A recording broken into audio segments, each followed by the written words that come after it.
reason it's not, I will just post it. So, okay, so we'll start. That was interesting, wasn't it? The joys of technology. Okay, so welcome everybody. I'm Catherine Jordan, and this is a live call on the topic of community resilience in challenging times. So I had this idea to reach out to all these amazing people that I know and have the privilege to call friends, who are doing wonderful work in the community and doing different things at this time. And I wanted to just see what people were up to and how we're responding personally in this time, and what we're seeing in our work, and what we're feeling drawn to in this time. So I'm just going to introduce everybody who is on the screen to start with. So first I've got Amy AMORA, is that right? AMORA. Yeah.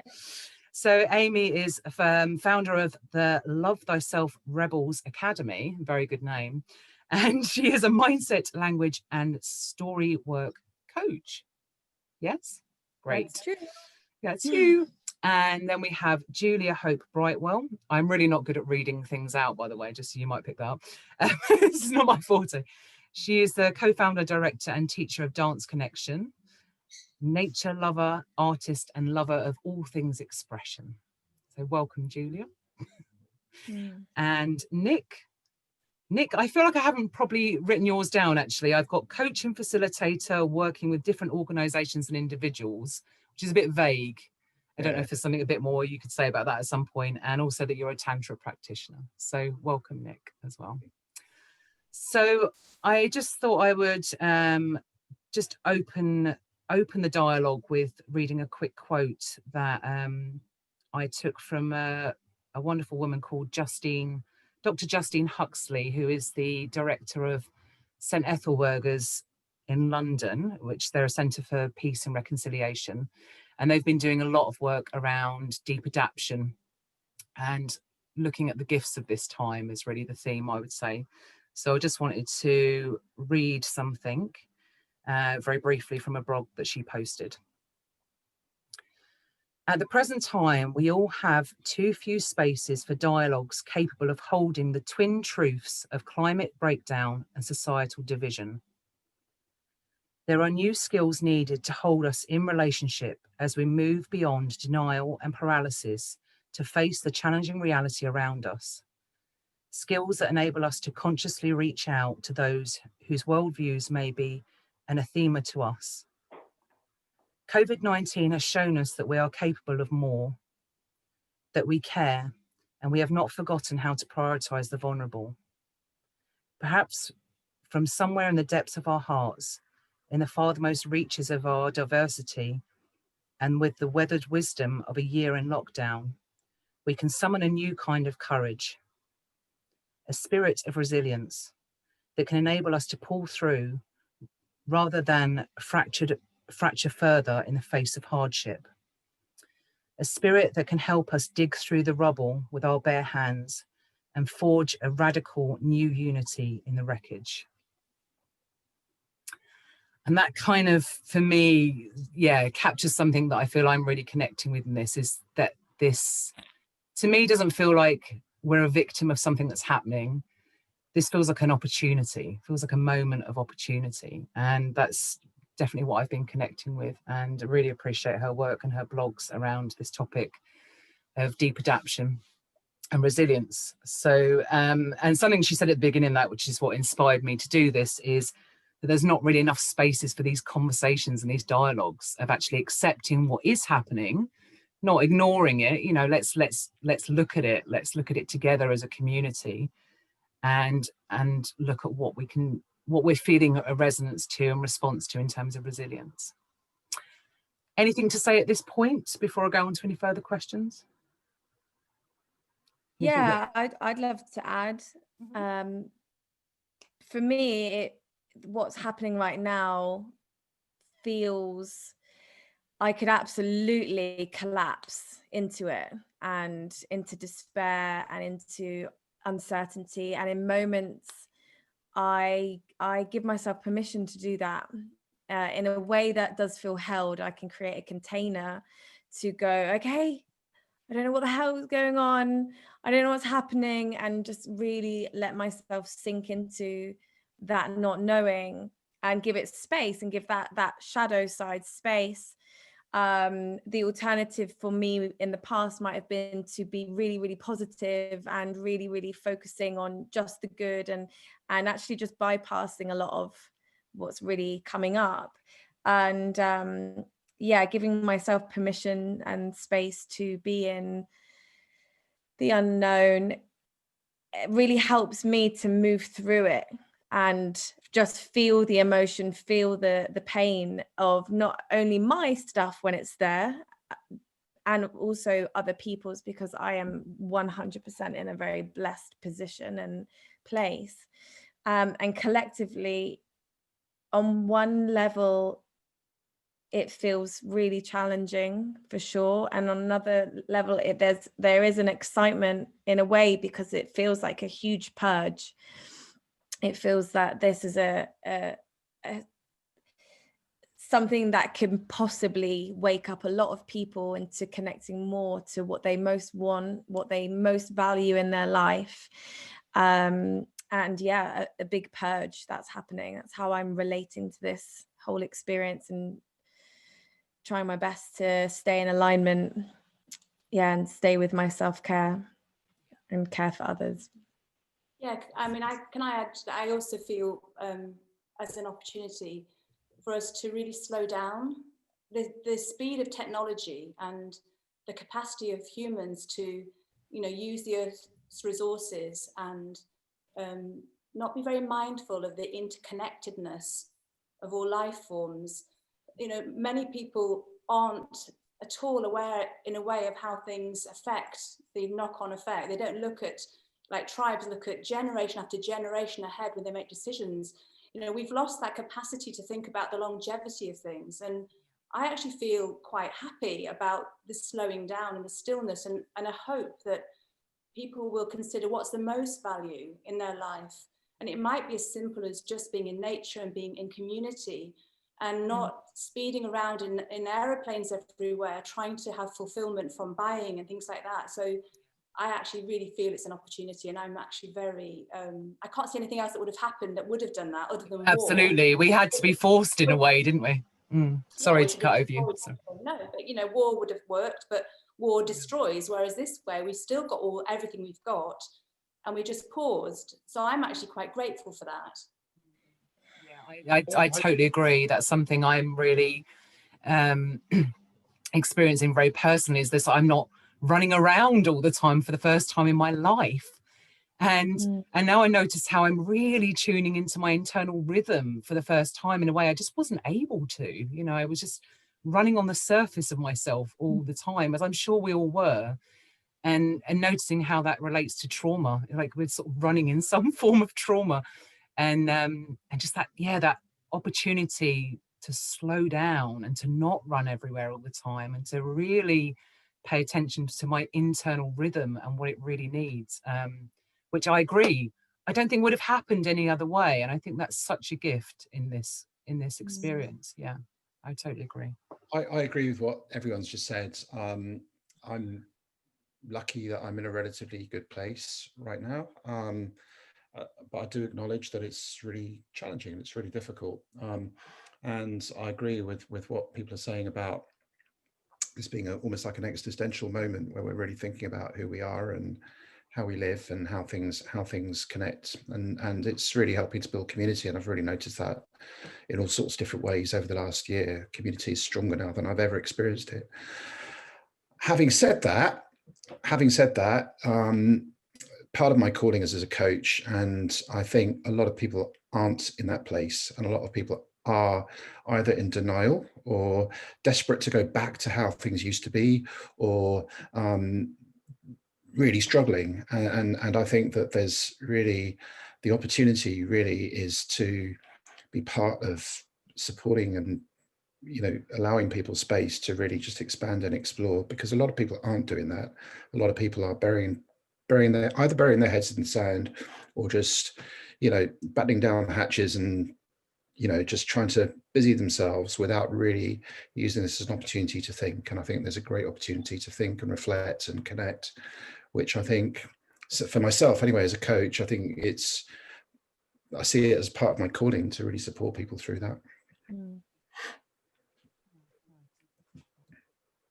So sorry for looking down on my phone. I had a message from someone, Juliana, who's messaged to say, hi, can't see live video from for you online events now. Doesn't make sense. Would love to watch, but it doesn't appear to be live. So we're not live. So we are live. Oh, we are. Okay. Get them to click on discussion. Okay. Click discussion and then scroll, and then it is saying you're live now. Catherine Jordan is live now. I've literally got it, and Jackie Dempsey is watching. Okay, great. Okay, brilliant. Hi, so you can say hi, Jackie, yeah, and hi, Juliana. If you can see us or hear us, I'm not sure if it doesn't say that you can't hear us, so I'm not sure if she can hear us but not see us. I just wanted to say okay, thank you.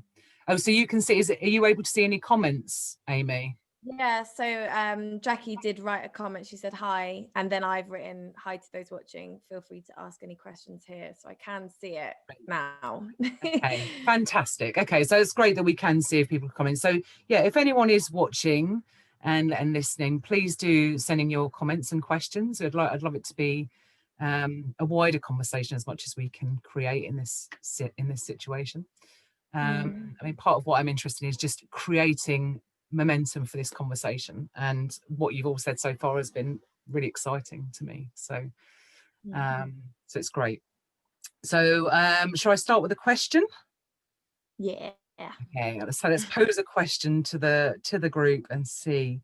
So how are you connecting to and living resilience personally in your lives right now? Anyone can go. Shall I go first? Yeah. Well, for me, the resilience comes a lot from physical connection with embodiment for myself. So that really looking at when my energy flags because I'm being blocked from doing things I would normally do or socializing. I'm using a lot of, for myself, movement because I do, as you know, dance connection. So I'm dancing and shaking. I'm finding very releasing. I'm making sure that I'm out in nature a lot, and eating really, really carefully as well. So I feel like physically I'm nourishing myself. And when I want connection, I am using Zoom, FaceTime, different aspects to connect with people, because for me, I live in quite a remote place. So you've talked about community resilience. Well, it depends where you live. If you live in a remote place, you don't actually have that in a physical way, you have it remotely. But I feel like as long as you listen to the different emotional and physical impulses and give yourself what you need, you can keep being resilient and adapting. And it is about accepting, as Amy said, all the emotions that come and go, but not to focus mentally on things that will keep you trapped in a sense of stuckness or fear. For me, that's great. That resonates with me. I'm often inspired by something which was created by Stephen Covey, who had this idea that there are these concentric circles, and one of them is things which are not within our control. They're things that concern and worry us, and it's really easy in the days of 24/7 news to kind of just be really glued to it and think, well, wow, all of this is out of my control. And I've really tried to avoid that as much as possible. The last time I was glued to the news is when the Capitol was being stormed last week in Washington. But generally speaking, I try to let go of things which are not within my control and see, well, what can I influence and how can I do things? And for me, it's about a number of different things. One is about connection, and I'm part of various different communities which, online, which are amazingly connecting. Secondly, about being within your body, you know, really connecting with your body. I work a lot online. I'm a trainer, facilitator, coach. And a couple of months ago, I realized I was just sitting down all the time, and it was really bad. So I bought myself a standing desk, 4 bits of wood locked together.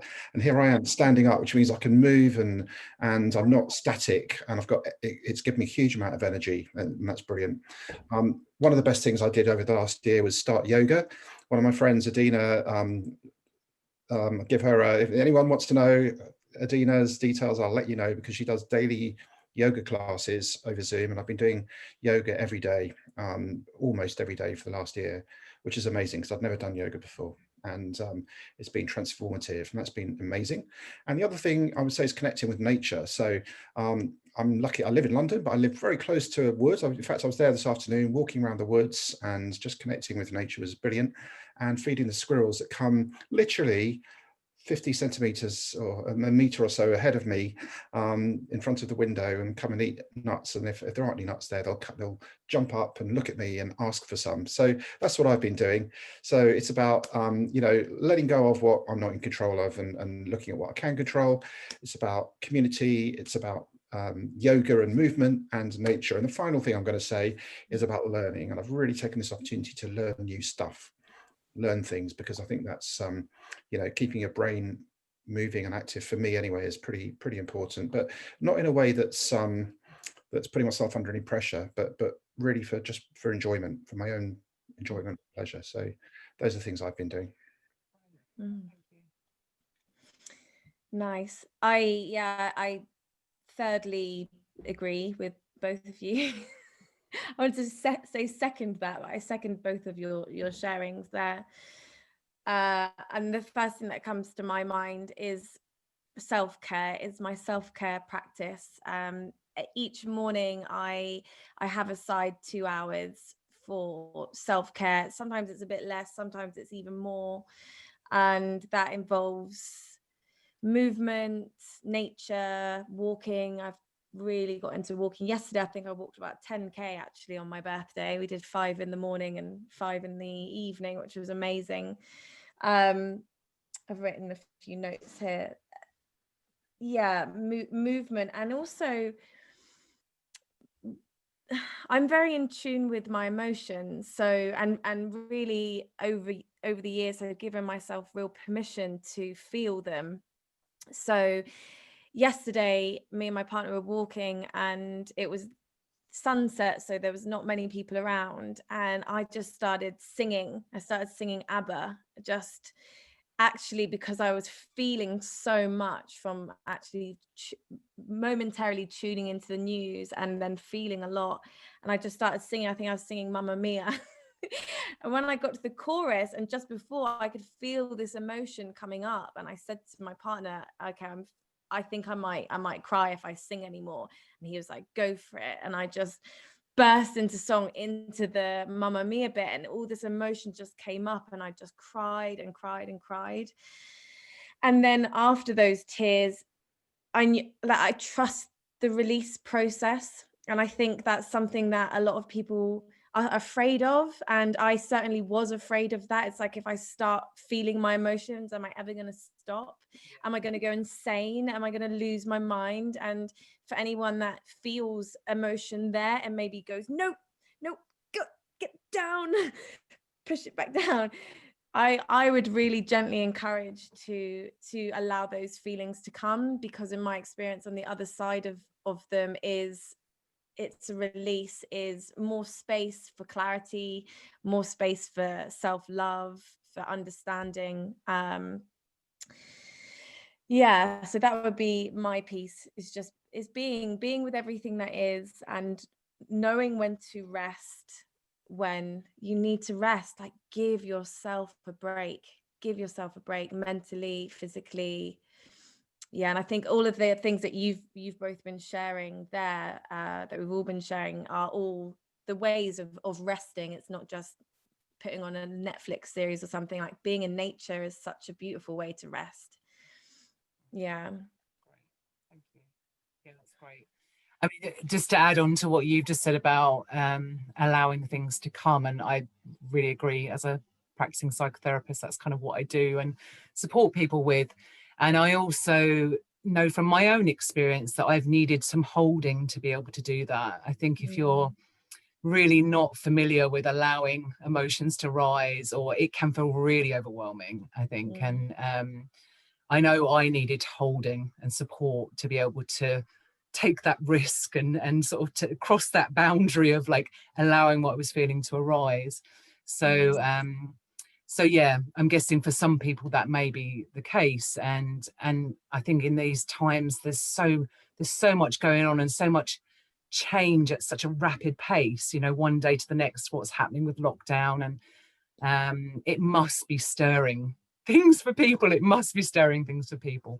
So I guess I would add to that, yeah, I really like the invitation to feel what we're feeling, and probably I would add to that to reach out to support systems in that, yeah, just to be with people that you feel safe with and that you feel comfortable with, to cry if you need to cry, or to, you know, to let out whatever you're feeling.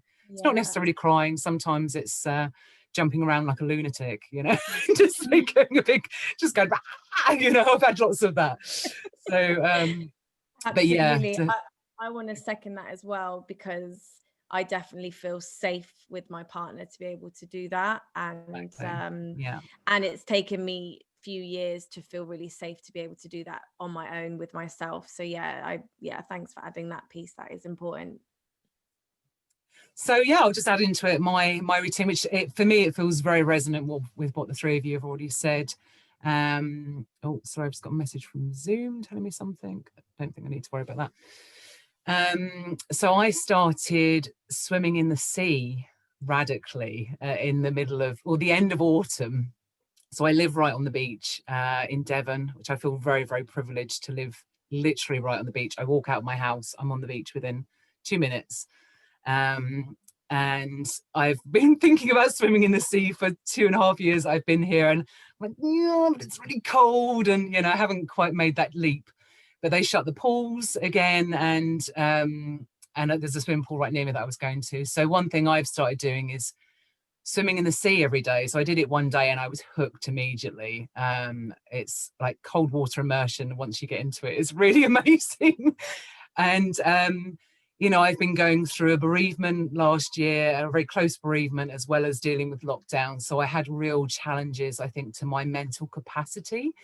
And doing that has really been remarkable.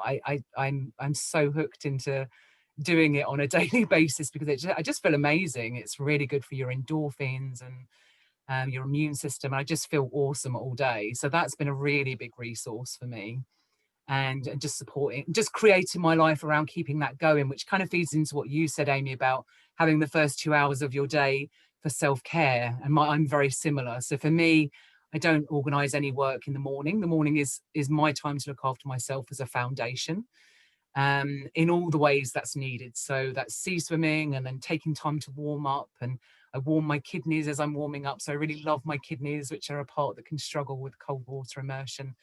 I have a bath, I put lovely music on, I take time to make lovely smoothies with greens in, and you know, I really nourish. And I think that's something I've seen in what I'm doing outwardly in the world, is it has to begin with looking after myself first. I can't offer anything to the world around me if I'm not looking after myself first. So that's been a real gift of lockdown, is I've had this opportunity to really dive deep into self-care, and what does self-care look like for me? What do I want to prioritize in my day? And connection with nature, like you all said, is a really big part of that. So I have this amazing connection with nature. To me, she's an entity, she's a being that I go and talk to every day, and I offer my prayers into the sea every morning, and it feels like an amazing opportunity to be able to do that. And then quite often in the afternoon, I'll go for a little walk at sunset and just go and talk to the trees as I walk around. And I feel, in a way, it was interesting what you said as well about, you know, community. What is community? I feel like nature is my community, and the seagulls outside my window that I offer something to every day, even if it's just a bit of chopped apple, they're my community, as well as the human sort. So yeah, I definitely feel like nature is part of my community consideration. So yeah, I think that's the main thing for me, is bedding into self-care as a primary thing, and slowing down and really taking the gift of this time to slow down and look after myself, which is an ongoing challenge, or not ongoing challenge, ongoing inquiry to learn what that is and what it looks like and how to do it, how to keep improving that. Yeah, I'd love to add a little piece just briefly on the end of that, of also my journey of refining my self-care often has been when I haven't self-cared and then got the contrast. So even this morning I took a phone call in my self-care time, which wasn't in alignment with my practice. I was actually giving a lot more in the conversation, and which I was really happy to be there, but it could have been later. I could have been with my own process first, really get myself good and cared for, and then had that conversation. So yeah, it was an opportunity for contrast to show me like, okay, yeah, no, that's how I want to do this better. So yeah, I'm always refining. I'm always learning. Yeah, and there's no getting, sometimes we might not do it as well as we'd like, and it's just something to always come back to, isn't it? I think. Yeah. So, yeah, and I think people who are living alone, who are particularly those people who are maybe very kinesthetical, very tactile, it's quite a tough time for people like that, because they've been told to isolate. I know they can be in a bubble, but it's not quite the same as how they've perhaps been before. And I've been reminding people to spend time, if they have a bath or a shower, to massage every tiny part of their body and really love themselves, and spend time with the physicality of giving to themselves, because a lot of people look to others to have that sense of tactile feedback, and we can have feedback with ourselves really well. Equally, you were talking about emotional expression. I think that music is incredible. It's so wide, and to put different types of music on and allow the rage that might be there to be expressed with the fierceness of your body movements, as well as the surrender to tears, is actually really healthy. Otherwise we sort of bank up with emotions that we're trying to suppress, and then the body can't function, and nothing can function, because we're interconnected. The whole system is interconnected. So I think there's lots of aspects, aren't there, challenges to this time for a lot of people. That was one thing I forgot to mention, was that I also have a space for dancing in the afternoon. So I think that's something we've all got in common, is to just move and let, like you're saying, when you're on Zoom sitting a lot, I think it's really important to have some movement in your day. And definitely. Sorry, go on, Nick. Dance is great, and ABBA's great too. I think the four of us together, we'd make a fantastic ABBA, actually. So we. Yeah.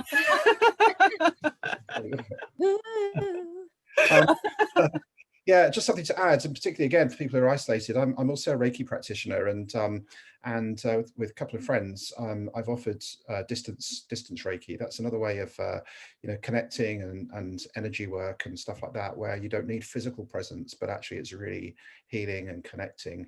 And even if you don't believe in distance Reiki, try it anyway. Find a Reiki practitioner and allow yourself to just surrender to some healing at a distance, and it really does. So just to mention, sorry, were you finished, Nick? Sorry, go on.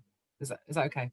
Yeah. Or just reminded me to mention that on the event details is links for all of us that are on this call, if you'd like to find out a bit more information about the work that we're offering.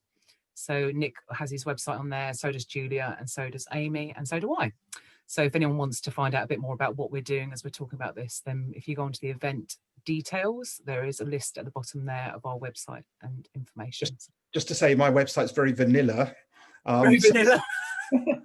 Some of the things I do are not necessarily on that website. I've got a second one in process, but it's not really there yet. But definitely contact details are there for things like Reiki and stuff like that.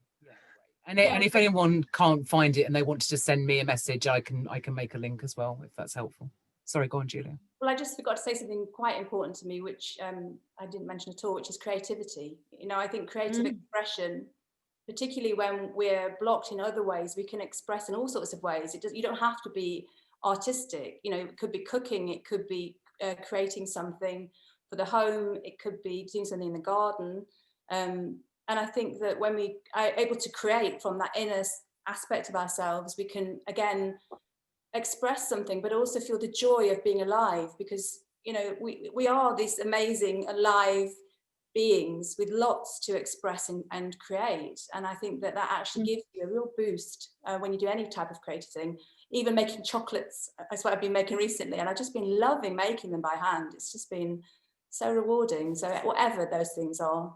Just to share something that quite amazing that happened up my street. I mean, I live in South London, where people usually avoid eye contact because otherwise you might sort of end up in a ditch or something. But it's just been an amazing experience where up my street, probably about 120 houses, I think, there's been a sense of community that's just been created. I didn't know anybody in my street, and I've lived here for 10 years.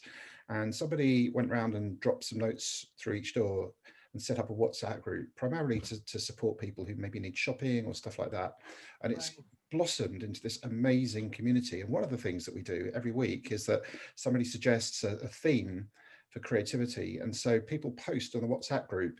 It might be a portrait they've drawn, or a poem they've written, or their favorite jumper, or a cake they've made, or something like that. And we have, all these amazing sharings happening, and it's not competitive in any way. It's just about sharing stuff and being creative together in community. It's just been amazing, actually, heartwarming. Right, that's really so lovely. Yeah, I've seen lots of things popping up like that, and it's just amazing. Yeah, great. That's great. That was something that was on my mind I was going to say, but I've forgotten it now. Can I say the thing on my mind? Go on, go for it. Yeah, because it's gone. Whatever I was going to say, it's gone. It was just adding on to the creativity piece. And yeah, yesterday after my big emotional release on the beach, the thing that I said straight away is I just want to do things that make me feel alive. I want to do things that, make me feel alive. I want to get into the cold water. I want to paint. And I have been doing those things as well. And yeah, that's my practice. Just do things that make me feel alive as much as possible. Lots of commonalities between what we're saying, isn't there? Yeah, of what's working. and I think we're all well in that, that's what I'm really sensing, is like there's a wellness in that. Yeah. I mean, one thing I just wanted to speak to was that a couple of people have touched on, is people that are really isolated. And I am someone who's gone from a very busy life, busy work life, busy home life, and I was, caring for someone as well, to suddenly being on my own in lockdown. And I'm someone who needs contact. I mean, through my own therapeutic journey, contact has been really important. If I couldn't process something or let something come up, I'd need a hug and then it could come up. So I've needed physical contact, and I really, really struggled with that element. And I had a really great friend who was helping me with that. And I was like, what do I do? And it was a really great gateway to connect with nature with that, it's like I just needed a relationship. And I took more time to actually go and rest my heart on a tree and feel my breath breathe with a tree. And I was like, oh, okay, there's a being here. It's like I just needed to feel another being against my skin. And I know not everybody is next to a park or near a park, and I know that's a real challenge, but a plant, if you have a plant in your house, or I think it's being creative, isn't it? It's being open to finding new ways of doing. I'd always done it a certain way, and I suddenly couldn't do that, and so I've had to be creative and think about other ways to feel connection. And I think as long as you're intent on trying to find something else or exploring other ways to meet your needs, then I think something does come, is my experience of it. So yeah, thought I'd add that. Cool. So I just wanted to check in, Amy, is there any questions or anything, or any comments at this point?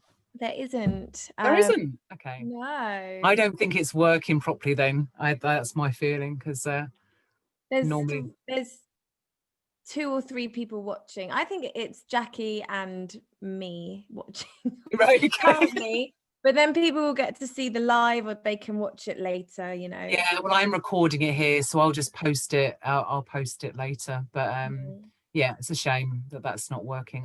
What I'm thinking yeah, anyway, I won't get into what I'm thinking. I think I'll do it differently next week though. But anyway, I won't get into that now. Okay, so next question. What is community resilience and what does it mean to you? For me, I mentioned the thing about the street, my street. I've found community with people I'm facilitating groups with. I found other kind of communities, online communities that set up, and also the yoga community. But I think the key thing for me is that despite our differences, we're together. And I think the street is a really good indication of that. They're people I wouldn't normally necessarily hang out with, make friends with, resonate with necessarily. But actually, there's a lot of amazing stuff in everybody. And I think it really has brought that to light in a really positive way, that, that we've all got something to share and something to give. And so we can find community in all sorts of ways. We don't have to, I think right now at the moment, I don't think we have to seek out our tribe. I think we need to look for human community as much as anything.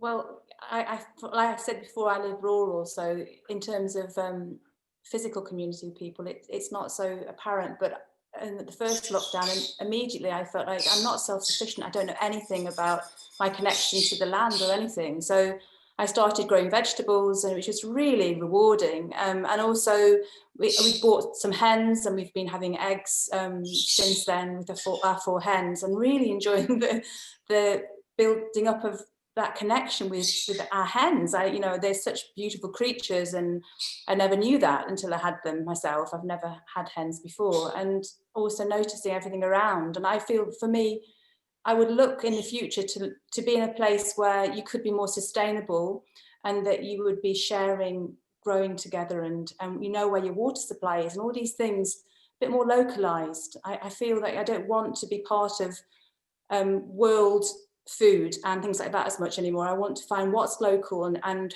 help each other to create things which can be sustainable in our climate as well.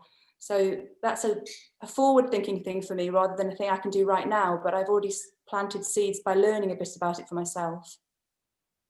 It sounds like you've got a bird in the background. Have you got a bird? Yeah, we have got a bird, yes. I love that when you're answering the question on what's your community, you've got a bird going, I'm here. And cats and hens, yeah, birds outside, and the deer, there's so much around. It's beautiful to be held by nature, but not so much people. That's more, remote.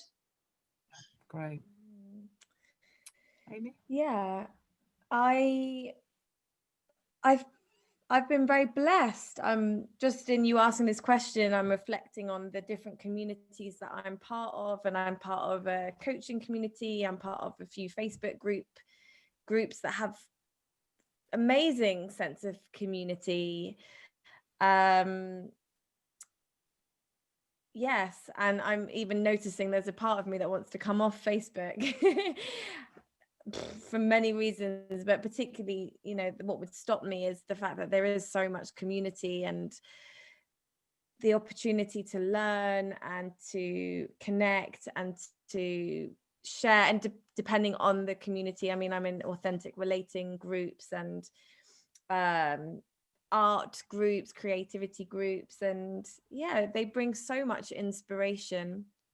I started a local women's group, and my partner started a local men's group, and that has been, I've had a break over the Christmas time, but that was really wonderful. And I've also really experienced the value in going to other people's stuff as well, which was lovely, because I for a long time I didn't do that so often. It was always me putting on stuff and wanting to lead, and then actually it's like, I just want to be led and held and get to experience other people's great work that they're doing. There's so much out there. It is abundant. I was just wondering, your women's group, is that something you did online, or you did it? Yes. Yeah, it is the Authentic Woman New Forest Sisterhood. It's adapting, it's growing into something else now. But yeah, it was very touching to bring people together in that way. And we would share, and we play games that are about building connection and more deeply connecting with ourselves and our personal narrative and our blocks and that kind of thing. It was good. It is good. It's good fun. Yeah, I mean, I had a really interesting experience of community resilience, because the moment when lockdown was first announced in March, I just literally a few days before that took full-time care of someone very close to me. And we suddenly had, I mean, we weren't adapted to it at that point. It was very new. We're much more adapted to it now. And we suddenly had no carers, no support, basically, like nothing at all, with someone who was who was terminally ill. And I, with my partner at the time, had the full-time care of this person. And I was just like, oh, what do I do? And so I reached out to my community. So there was I'm in Torbay, and there was a group that formed on Facebook called Torbay Help Hub. And my friend said, why don't you put a post in there? The group's been started for everyone to sort of rally and help each other. So I did, and wow, what happened was just remarkable. I could cry just saying it. It was just amazing. And people that came and helped us, I'm still friends with now. So one guy came and brought us food every day, cooked a meal for her and brought food to her every day. Another lady in the street I got to know, she came and did our washing. She came and collected her washing and did our washing every day. People came and just visited and brought gifts and like got shopping for us. And it was just incredible. It was just incredible. And I thought, wow, it just goes to show what happens, when the shit really hits the fan, like how people show up for each other. I was just so amazed by it. And somehow, like a lot of people who are on their own and either unwell or disabled, they get kind of 3 visits a day from carers, which is a really, I think, completely inhumane situation for most people. If you're on your own and you're disabled and bedbound, getting a total of like an hour and a half, 2 hours of someone being there a day is just like, I just think it's really inadequate. And it just showed us what's possible when we sort of pull together and look after each other, that suddenly this person who had been on their own in that circumstance was being loved and cared for by this community, by everyone just doing a little bit, everyone just bringing a little bit of something to that pot. But the collection of what she was receiving in that was just amazing. It was like 24/7 care, just by everyone doing a little something. So it was a really striking experience. And like I think Nick said, so from that moment I got to know the people I live with in my street, and who I didn't know before, people that just sort of rallied and got to know. And the lady who was doing the shopping, she's now my sea swimming companion in the morning. And and I've been looking at like what we can do locally to sort of trade what we need. So like I don't have a washing machine, so someone does my washing and then I do something for them. And how we can kind of localize our needs, even if it's in small ways, even if it's little gestures. I feel like there's so much further we could go with that. And growing food is one thing I would really love to be doing. I felt very drawn to doing that and felt frustrated I couldn't start growing food. But yeah, any little movement I feel towards relocalizing our resources, I think is a positive thing. So that's something I've been looking at particularly. Yeah, because I think this time has made us really rely on the local, and because of the World Wide Web and this, the news is piped from everywhere, we get this sense of being part of something much bigger. But the reality is that the surrounding area, your own orbit, is really what you are going to experience. There was Schumacher, who you might know, wrote a book called Small is Beautiful. And a long time ago, he realized that when it gets too big and too fractured and not personal, it loses something. And I think we're regaining something that we've sort of lost a little bit because of the internet and all the things that we're able to do. We come back to the individual areas again, and to really appreciate what's there and know what's there, find out what's there,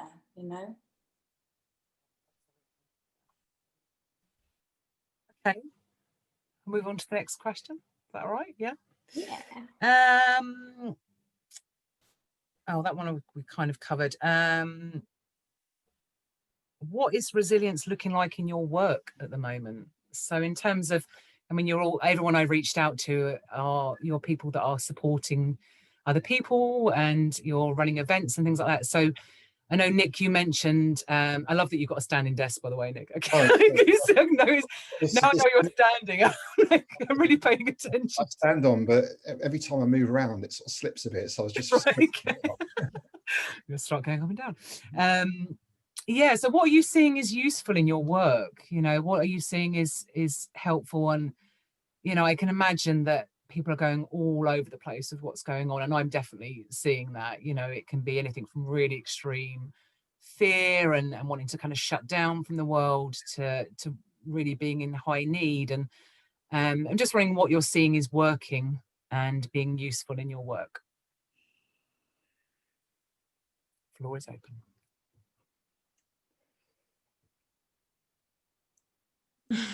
Okay, can I say it's about being really authentic and you know, I do a lot of training. I do a lot of kind of training in the kind of corporate world. I teach in universities and I coach, as well as other things I do. But you know, rather than be there as the sort of the expert or the person who's like overseeing everything, just be really authentic and really own what's going on for you. And you know, by that you can really build trust. And I think trust is the bedrock of really great relationships, great working relationships. And I think, you know, let's look at what we need in order to build trust, you know, that it's not anything other than just being human and authentic and emotionally intelligent. And I think if we have that, that's a really good way to, just a really good way to be in the work that we do with others. Yeah, I mean, you've touched on something that I've definitely noticed in my work is as being a group facilitator for, I don't know, about 15 years now, I think, I've always felt like I was in a different position to the people I was facilitating the space for. And suddenly something shifted in that it's like, we're just in this together. You know, I might create the space and I might be holding something within that, but actually I'm just a human being in this, like we all are, you know, we're all in this kind of real unknown together. I'm not in a position of knowing any more about what's going on than anyone else. And so, yeah, that just reminded me of that as you said that, Nick. It's just like, yeah, there's something that's changed for me around that, around we're just in this together. There is a real feeling of that in my work. Yeah. Yeah, I would third that as well. Thirdly, that.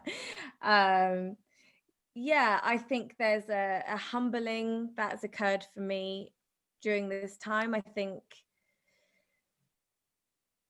a real desire to be so authentic and so honest with how this affects me, how it's, yeah, I think that's so important, to be honest. And I think if anyone's swanning about saying, oh, I'm fine, you know, I'm really great, you know, I'm sure there's elements where I am like that and I feel really, really good. And I would never masquerade like that's, you know, I think we all have hardship on some level from this experience. And that's humbling for me. I'm sure it's humbling for many people. And really highlighting all the areas where I'm grateful, and I feel like I'm much more able to show up in my work, and have been showing up even more, and getting clarity really on how I want to show up. Yeah, and being creative, that's something I've definitely, I've like, as things are changing, it's like, okay, I need to think of something else, another way to do that, or another way to, I mean, I feel like Dance Connections, Julia, from what I understand, has been like a real creative response, adapting to the times from what I've heard. Yeah, I mean, for me, before the lockdown, I was actually teaching in Bowdowns, where I had everybody signed up, ready to do a whole new training of 3 years.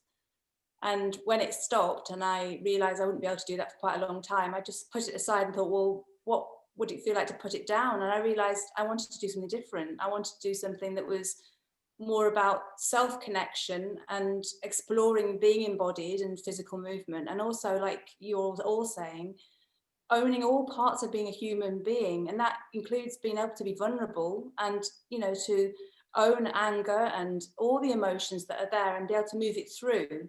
And my resilience has come from actually doing that practice, to be able to, my daughter went into hospital with mental health issues earlier in the lockdown, and as a mother, it's very painful, but I could still function really well and actually have a happy time at times, because I was able to be with the grief, express it, and then move out again. And we have naturally, as human beings, we've got this inner percolation of life energy that if it's not blocked and stopped, I believe it's perpetual. And you can come back like a child does, you know, they get really upset, they might have a sort of a tantrum, or they cry, and then they're laughing again. And I think even as adults, we have that capacity if we don't block ourselves. So that's resilience for me. Let it go through, be it all, and we're all in it together, as you've all said. Yeah, great. Thank you. I mean, there's something that keeps coming back to my mind. It's not exactly linked to what you just said, but it just keeps coming back to my mind. So maybe there's a reason for it. Is something that was mentioned at the beginning, or has been mentioned at different points, is the privilege that we're all in, the four of us. And, you know, I wonder, as we're kind of offering this to the wider community about resilience for those that aren't in such fortunate situations, whatever that is, whether that's being on your own, whether that's financial restrictions, whether that's, you know, being in a minority group, being in a country where you don't speak the language, you know, all of those different reasons. You know, we're all white people, so we are inherently privileged because of that. And yeah, I'm just wondering, you know, what we might be able to or not, you know, speak to around that, around community resilience if you're in a less privileged situation. It changes though, doesn't it? You know, because when I was a single parent and I had very little money, I was always having to check my list and cross things off and decide what I had to choose, you know, and I'd make things from scratch. And I am in a very, very privileged position now. But for many years I lived with very little money, but I found quality of life by walking in nature and all the things you've all talked about. And I know what you're saying, there are things which are more extreme than that, but I do think that human spirit is resilient, you know, whatever colour, creed, background we've got. If you can inspire the spirit within a person, you can help them and you can join together and you can understand each other and you can reach out.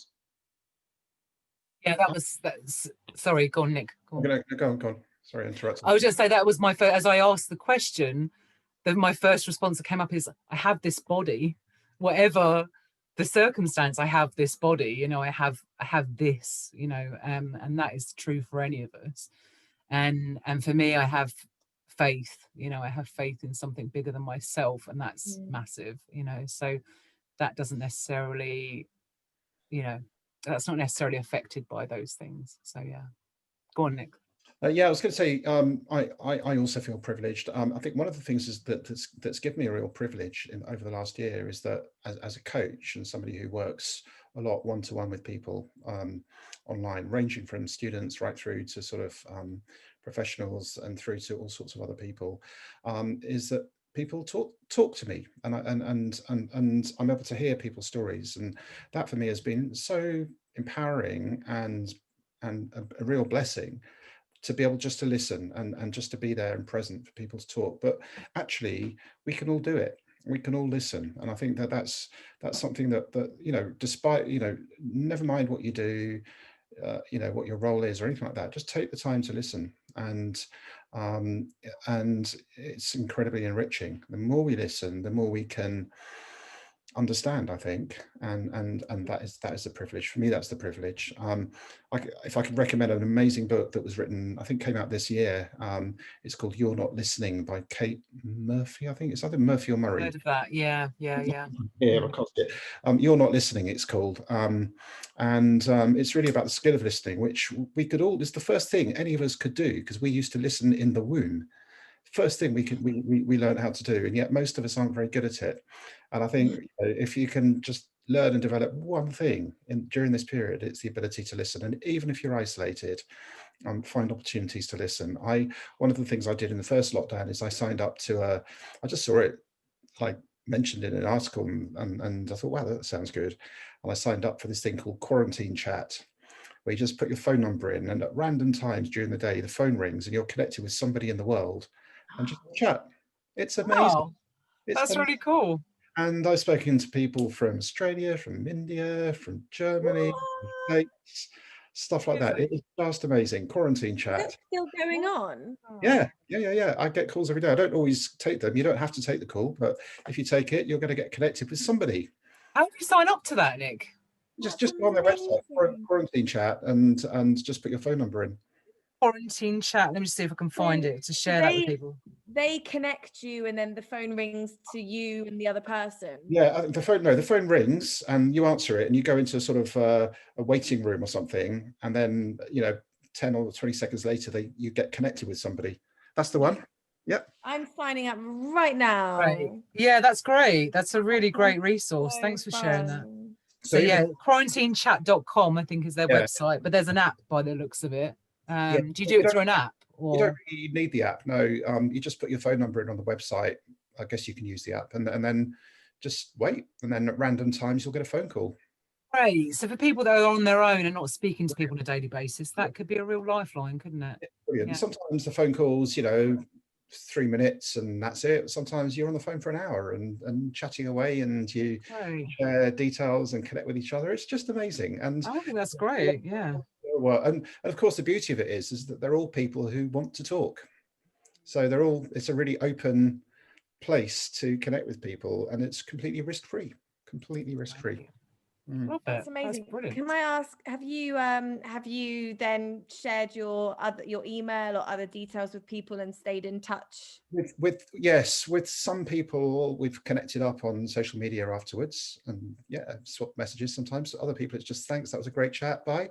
And at the end, I think there's a thing where maybe I am on the app, because at the end you can just put a thing saying, I would like to speak to this person again, or I wouldn't like to speak to this person again, or I might like to speak to this person again. So there is that option as well. That's magic. I love that. Thank you for sharing that. You can even choose your language. So if you want to practice your French or Spanish or something, you can even do that. That's great. Some people have been, not native speakers of English who just wanted to practice their English, and others. I had somebody who lived just around the corner from me. It's just amazing, the variety. Great. Yeah, that's great. Thank you. Thanks for sharing that.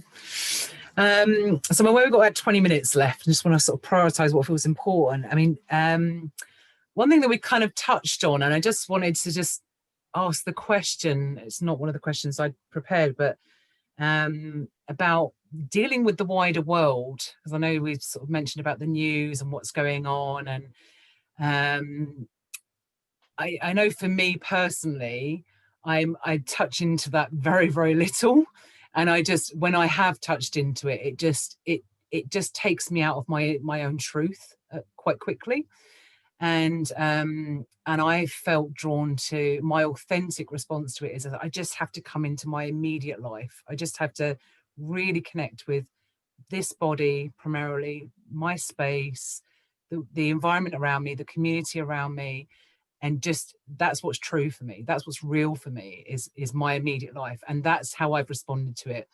I'm not sure in myself whether that's right. I don't know if I haven't connected really particularly with what's happened in America, for example, or what's happening in the rest of the world, and I'm not sure. I haven't sort of landed on a decision around whether my response is a healthy one completely or not. Am I shutting something out that I should be looking at, or not?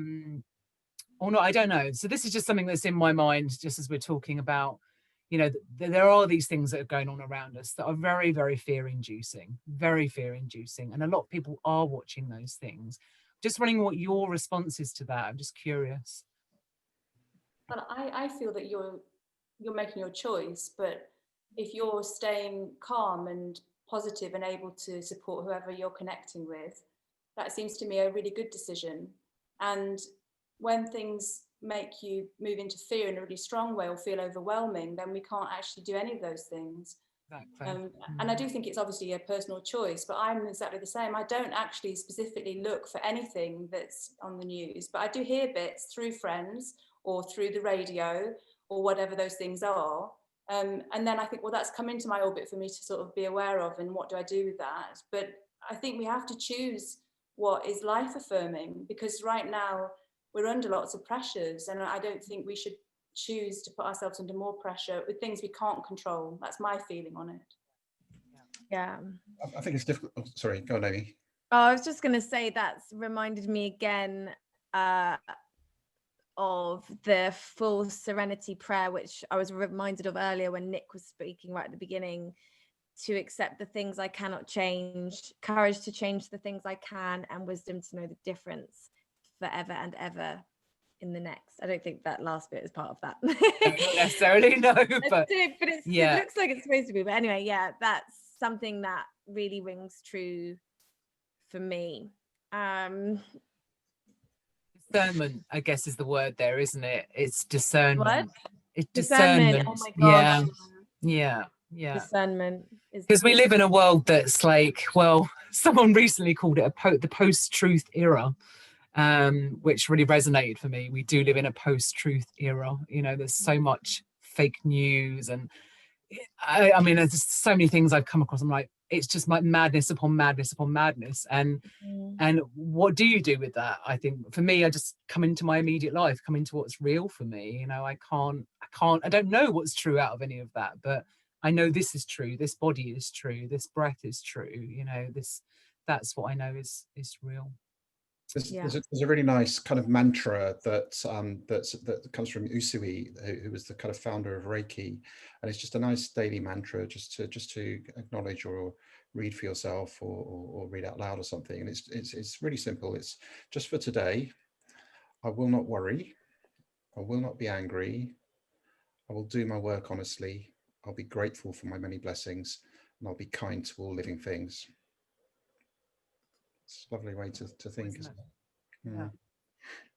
Yeah, and there's something I'm feeling in the responses that you've offered, which is just, it's simplicity is the word. It's like something about just keeping it really simple, whatever that is, you know, for each of us. But yeah, and that's really what I definitely feel drawn to, is keeping it really simple, really, really simple. So great.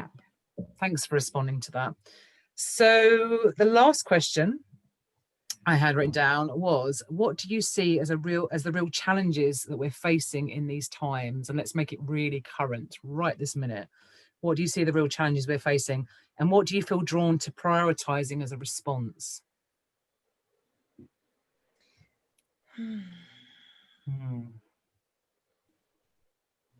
So I'll go, if that's all right, because that's something that feels quite strong for me as I ask that question, which is food. So I've definitely noticed since, I mean, when the first lockdown happened, I had this real bodily instinct to grow food. I'm just like, okay, we're not doing anything, we should be growing food. And I was looking at little spaces around where I live to start doing guerrilla growing, and contacted the local council, they wouldn't let us do it. And I was like, oh, I just really felt a response to grow food. And I think that was right. I think there was something really true in that. And I've noticed since we came out of the EU, I don't know if it's connected with that or not. I'm not clear on the details, but every time I've been to a supermarket, it's at least a third empty. At least a third is suddenly empty. And I feel like food shortages is on the horizon. And I don't really know how to respond to that. But it's something that I'm feeling is a priority. It's something that I'm aware of is a possibility, that food shortages, can't say those two words together for some reason, are a reality that could come. And what can I be doing now to respond to that? So that's something I'm feeling it feels like a priority. I mean, obviously food sources and, you know, those real priority things, roof over our head, food to eat, water, you know, there are absolute essentials. And I really feel like our food is at risk. You know, it currently comes from all over the world. I've been looking recently at, like, you know, I buy blueberries and raspberries and things like, where's it come from? It's Egypt and Peru, and like, it's bonkers. You know, our food comes from all around the world. And with all of this going on and the impact it's having everywhere, surely it's gonna come into effect at some point in real food shortage. And so I just think, what can I do to be proactive in that? Not just like storing up tins for myself. I don't think that's the answer. Growing food, I think, as you're doing, Julia, if I could, I would absolutely be out growing food. But for me, it's about space, unfortunately. So that's something I'm feeling. Yeah, I agree. And I've been using bins to grow potatoes, just big flat bins with holes drilled into them. And great. Just all sorts of things you can do. And the radishes were so abundant that I actually pickled them. And, there's all these sort of things. I'm learning, it's new for me. But I think you're right. I think not necessarily because of the EU, but I think climatically, the problem now is that places that used to produce a lot of food because they had stable weather climate, they don't anymore. So Italy, for instance, with the olives, olives, a lot of them came from Italy. Well, those places now don't have stable sunshine, and the crops are getting destroyed through the erratic weather conditions. And one of the things that I was reading about food is that if you have it more localized, you can respond in a more responsive way, like putting fabric over to stop from frosts if they come out of the ordinary, say in May. You can respond to it. Whereas when they're done in a really big sort of farming way, not only is it difficult to respond, but as we know, it's eroding the quality of the soil. So I'm actually feeling like a new interest in, I've always bought organically when I can afford to, and I've just got more interest in actually trying to do it myself, really, because I think we all need to, if we can, help with that, because I think we will need to, because of climate change, I actually think. Yeah, I think climate change and COVID, for sure, it just feels like in a wise space we should be thinking about our food supply. Yeah. I think a challenge. I mean, we've talked, I guess, talking about resilience, it's about looking at and taking care of our mental health, but I think also our physical health is really important. And for me, that's I think a big challenge that probably we all need to face up to and be really proactive about, is about really understanding and managing our physical health. So that means, first of all, understanding our bodies, understanding what our bodies do, educating ourselves and feeling our bodies and really recognizing what our bodies need. And that is obviously connected to food, it's connected to exercise, it's connected to all the ways that we live. But I think proactively managing our physical health is really important. I mean, I've done that. I had a little bit of a wake-up call last year. I've spent the last 6 months, trying to lose a lot of weight and really get myself fitter, as fit as I can. And I feel a huge amount better for it. It's brilliant. And I think, the more that we take responsibility for our, everyone's waiting for this vaccine, not everyone, a lot of people are waiting for this vaccine at the moment. But there's a lot we can also do to manage our own physical health, to build up our own immunity through diet and exercise and stuff like this. And I think this is a challenge of education, self-education, really, and taking that accountability for ourselves, because let's face it, as a society, a few years ago I went to Oslo and I visited the Nobel Museum in Oslo, and there's an exhibition of photos, and it's just a photograph from probably 30 or 40 different countries around the world about a typical family's diet. And I've never been more embarrassed to be British because the British family had pizzas and cakes and biscuits and all this crap, basically. Whereas lots of other communities, probably, especially in third world communities, had a much richer and more cleaner and healthier diet. And I think all of us need to, and I start with myself, need to really pay attention to ourselves and how we take care of ourselves physically. Yeah, I mean, I agree, and I wonder, is it sustainable at the moment to that's my, I start my day with this wonderful smoothie with, greens and algae and blueberries from Peru, and and I'm just wondering, like, is that going to be sustainable for us to get those things as we're coming? And yeah, I agree, and I have this question whether we're going to be able to look after ourselves in the same way with food as things change. I don't know. Go on, Amy. Sorry, it looked like you were going to say something. No, it's cool. I'm just, when I'm looking away, I'm just like writing all the time, like notes from Okay, that's cool.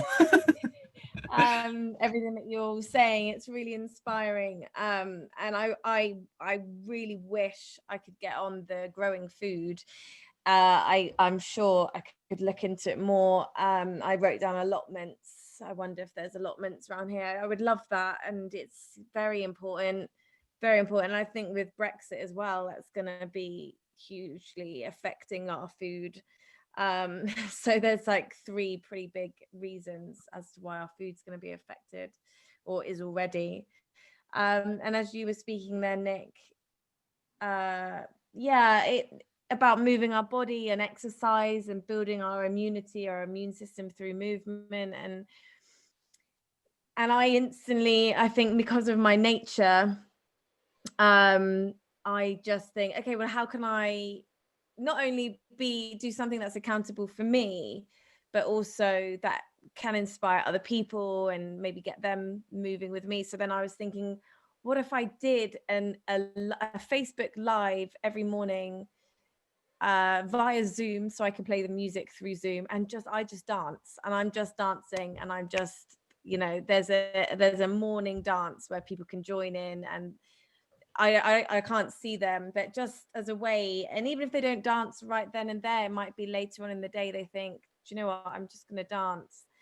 I think that could be really fun. I was first thinking hula hooping, because that's my main profession, not so much anymore due to COVID. But yeah, there's things, it's sparking more ideas for me to keep myself regulated and continue inspiring others. It's so important. Well, I just wanted to, I've thought at the end we could maybe have a couple of minutes each just to say a little bit about, if you all want to speak for yourselves around your work and what you're doing, and just share a bit of some information. If you want to share, I mean, obviously I can share the your websites with people, but if you just want to say, just take a couple of minutes each just to say what you're doing and what you're offering in the world, in case that's been something I feel people want to connect with. So yeah, I'll go first if that's okay. So I'm running programs. I run group programs in growing confidence, learning about boundaries, personal sovereignty, connection, authentic communication, playfulness is a big part of it, connecting to our inner child, healing, learning about reparenting and navigating our internal guidance system as well. And something I'm really excited about is that I'm going to launch a podcast very, very soon, which I think I've come up with the name as well, which is very exciting, what shall I share here? Is that, maybe it's too soon? I don't know if it's too soon. No, I'm going to sit with it. I'm going to sit with the name. And a big part of my passion actually at the moment is there's quite a big movement growing, and it's called Anti-Mlm. So if you think of all the multi-level marketing companies, and it's the movement that's basically putting the light on them of how predatory they are and manipulative they are, and how they prey on the vulnerable and all of this kind of stuff. And I'm fascinated by it. I am fascinated. And so part of my work and podcast is talking to people about their stories, and part of my work is I want to work with people that have been involved in MLMs and support, because it, on many levels, perhaps some people get a lot from it, and then on the majority of levels, people are actually experiencing emotional abuse and control and manipulation. And I'm blown away by it. Don't know how you feel about all of that, but I'm interested by it. So ties in nicely. Dismantling all this stuff we've been doing into like local and simple and connected, I feel like it's definitely part of that. So great, thank you. And your website is AMORA.com. It is being made right now, so there's just a landing page basically, but in the coming weeks it's going to be tip top. And yeah, I can have coaching sessions and join programs, and yeah, or just reach out.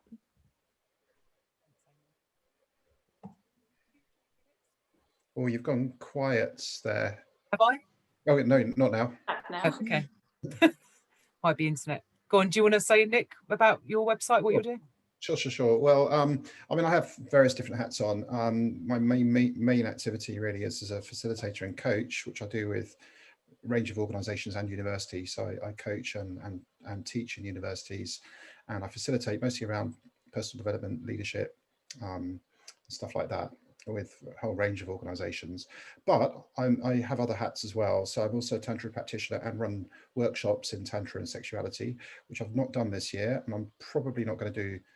I've not done last year, probably not going to do this year because of current situation. I haven't thought of a way of evolving this into an online offer. So that's kind of on pause at the moment.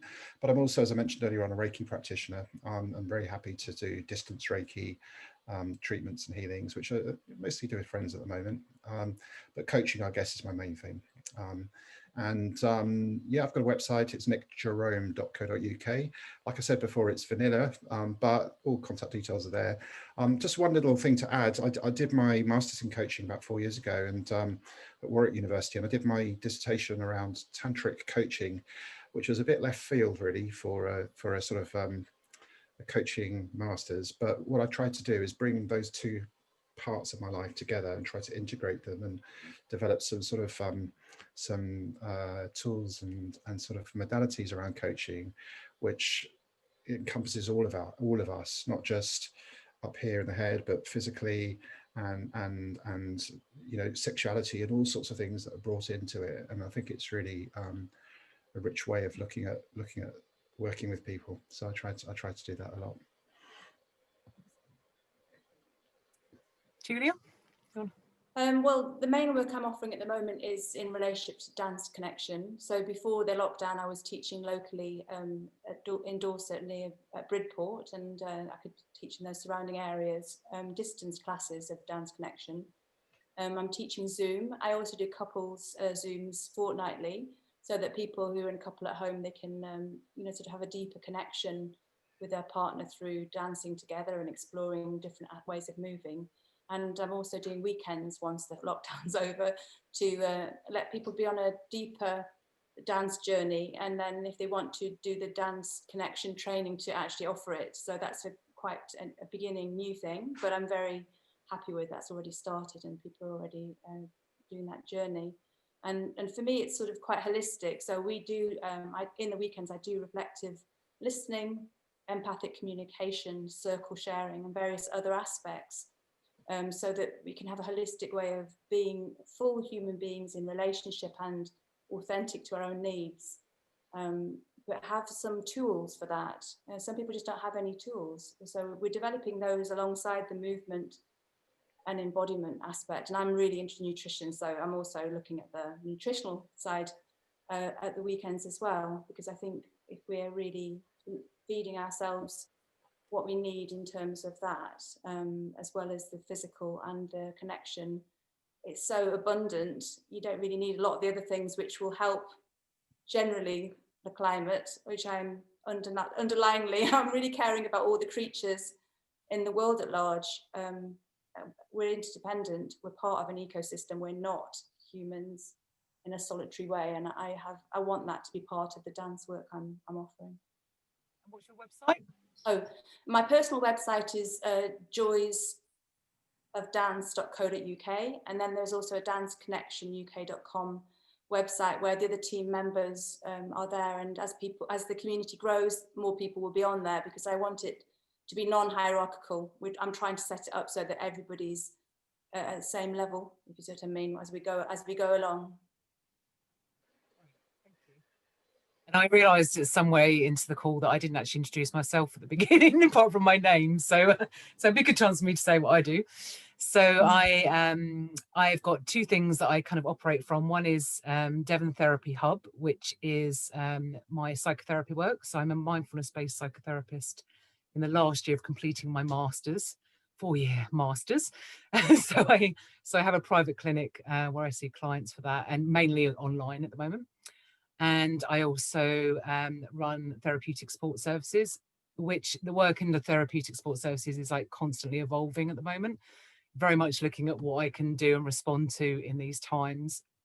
So currently I offer sessions for teenagers. I do therapeutic support sessions for teenagers. That's one of my focus points, and supporting parents as well.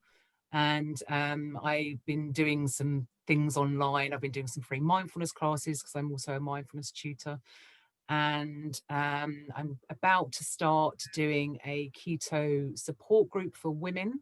I don't know if Nick, that's the diet you follow, but I do a low carb keto diet, which is very good for me. And yeah, there's some hindrances that come up with women with that diet. So I just thought I'd offer a support group for that, which I'm starting tomorrow.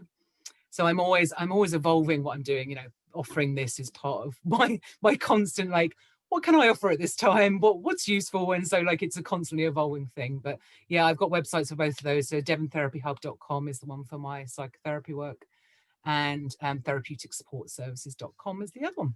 So yeah, great. Thank you very much. And it's been really nice, like as we're sort of coming to a close, I feel this like thread of connection between us, like creative, dancing, you know, really like listening to ourselves and our authenticity. And it's yeah, lovely to just feel that with 4 people that didn't know each other an hour and a half ago, and now we do.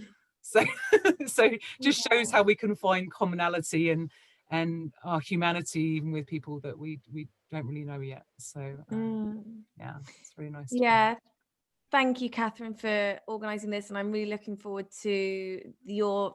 This was just the first of how many calls have you got First happening? of 4, and I thought, you know, I was having a little moment today. I was like, I'm actually open to it going longer than 4, but I had such an immediate response of people that said, yeah, I'm up for it, and there was easily 4 I could do from that.